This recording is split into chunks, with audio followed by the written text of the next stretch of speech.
Hai, Assalamualaikum dan salam sejahtera. Apa khabar semua? Saya harap semua berada dalam keadaan sehat dan selamat.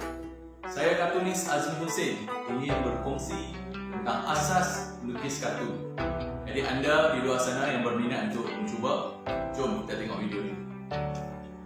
Okey, first sekali jom kita tengok tentang bahan-bahan yang diperlukan untuk melukis kartun. Sudah tentu yang paling mustahak adalah kertas. Saya menggunakan kertas art paper yang lebih tebal daripada kertas A4, iaitu 160 GSM. Dan pensel untuk lakaran, saya gunakan pensel mekanik yang matanya bersaiz 0.5.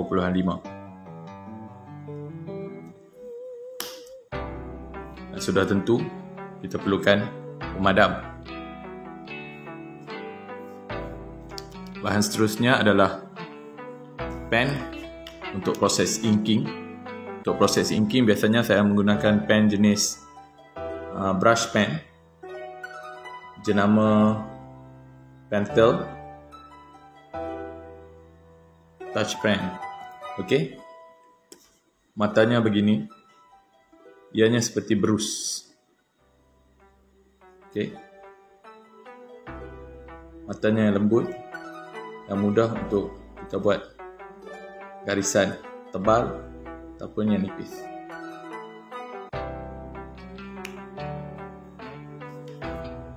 Dan untuk garisan yang besar saya gunakan brush pen jenis Pigma Sakura medium brush. MB ni medium brush, so dia lebih besar sikit dan tebal untuk garisan yang tebal.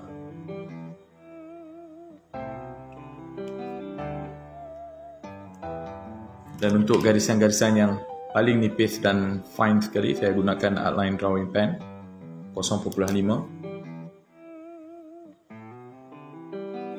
untuk menghasilkan garisan-garisan ataupun stroke-stroke yang nipis.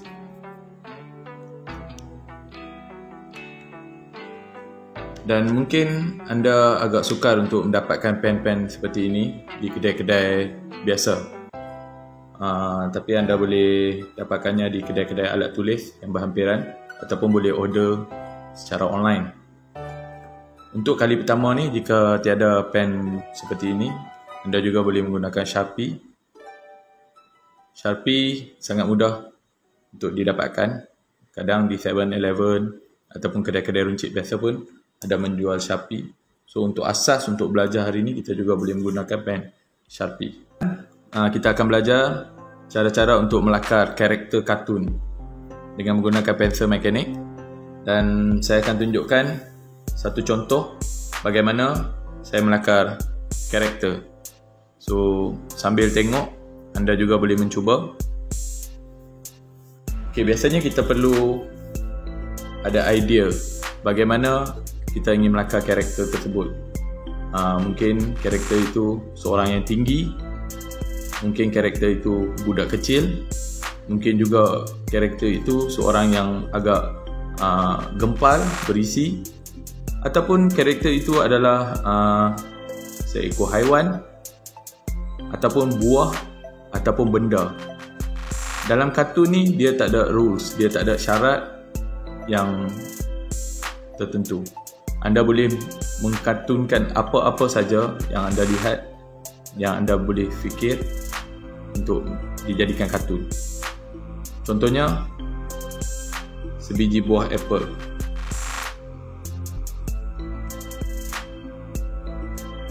Okey, ini adalah contoh sebiji buah apple, dan lihat bagaimana saya mengkartunkan apple ini.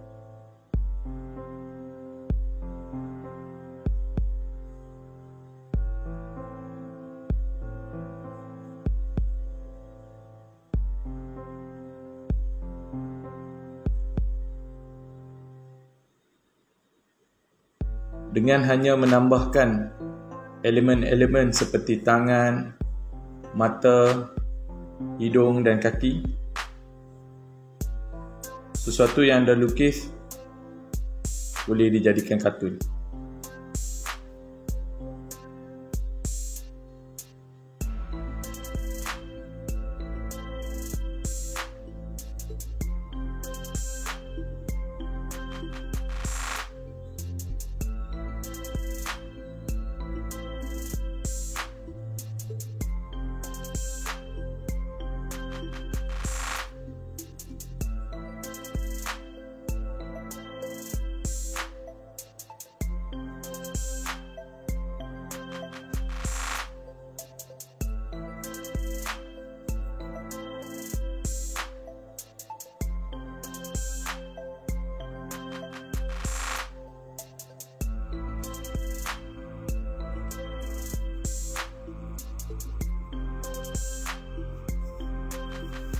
Mungkin kita tengok bagaimana saya melukis karakter kartun manusia. Okey, macam saya cakap tadi, kita perlu ada idea. Kita ingin melukis orang itu kurus, tinggi, gempal ataupun pendek. Jadi mungkin kita boleh mulakan dengan lakaran stickman ataupun orang lidi, ikut idea yang ada dalam minda kita. Untuk lakaran, sebelum kita inking lakaran ni tak perlu terlampau terang seperti ini. So hanya buat lakaran kasar dengan idea yang kita ada. Okey, saya akan lukiskan seorang yang berbadan gempal lah. Okey.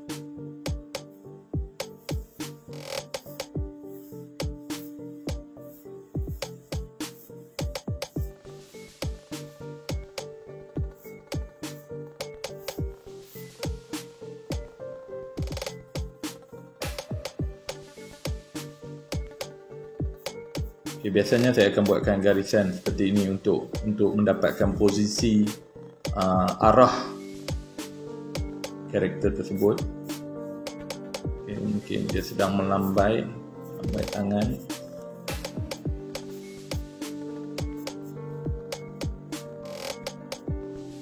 So, kalau kita tengok kat sini, ni adalah rangka asas untuk karakter yang saya nak buat ni. Jadi kalau kita tengok, kakinya lebih pendek. Okey, sebab dalam kartun ni macam saya cakap tadi, tak ada syarat-syarat tertentu. Jadi terpulang kepada kita mengikut kreativiti kita untuk mencipta karakter tersebut. So setelah saya siap rangka kasar, saya akan tambahkan elemen-elemen berikutnya seperti mata. Saya akan mulakan dengan mata biasanya. Mungkin mata dia kecil. Okey.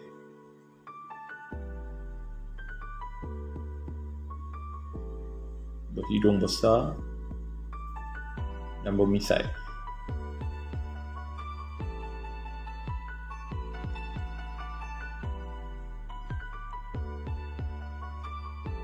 Dan bentuk muka juga adalah mengikut kreativiti kita masing-masing.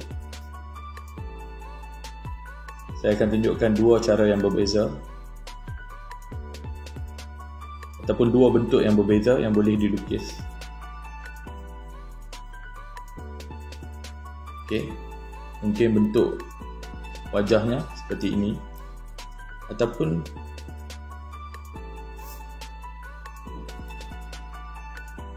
mungkin boleh dikecilkan seperti ini. Jadi terpulang kepada kreativiti kita.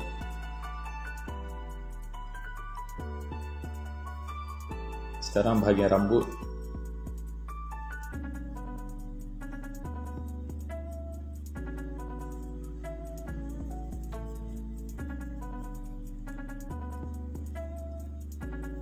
Okay, dalam proses ini kita masih belum padam lakaran rangka tadi. Sebab biasanya saya hanya akan padam rangka-rangka dan lakaran-lakaran kasar itu selepas proses inking, proses yang seterusnya. Saya sambungkan terus ke bahagian leher. Boleh seperti ini. Ataupun ada juga orang yang melukis leher kartun ni dia kecil saja macam tu.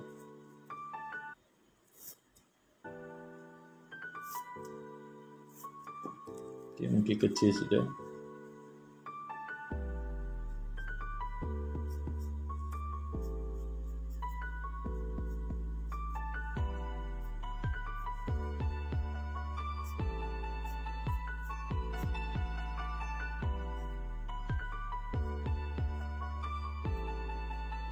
Okay.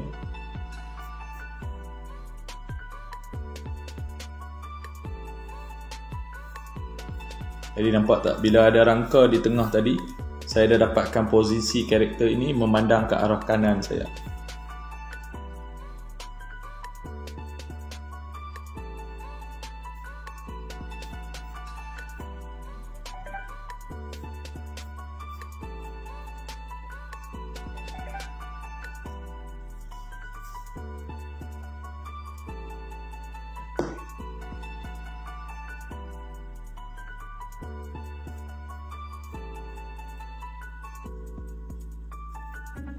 seterusnya bahagian kaki.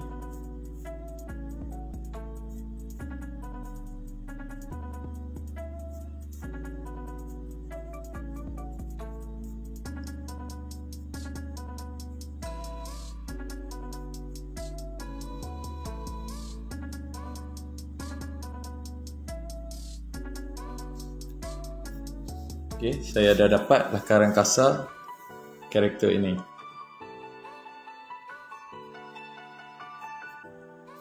Jadi itulah serba sedikit asas melakar karakter-karakter dengan menggunakan pensel. Jadi saya akan datang dengan video berikutnya untuk mengajar anda cara-cara untuk melakukan inking ataupun dipanggil pendakwatan. Jadi tunggu dan tonton video yang seterusnya.